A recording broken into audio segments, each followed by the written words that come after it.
തൊപ്പി എന്ന പാട്ടുകാരനെ ആദ്യമായി കാണുന്നത് ജയാസ് കിച്ചൻ്റെ ഷാർജയിലുള്ള ഷോറൂമിൻ്റെ ഓപ്പണിങ്ങിനാണ്.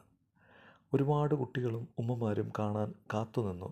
എല്ലാവരുടെയും കാണുകയും അവരോട് സംസാരിക്കുകയും അടുത്തിടപഴകുകയും ചെയ്ത തൊപ്പി വളരെ സിമ്പിളായിട്ടാണ് എനിക്ക് തോന്നിയത്.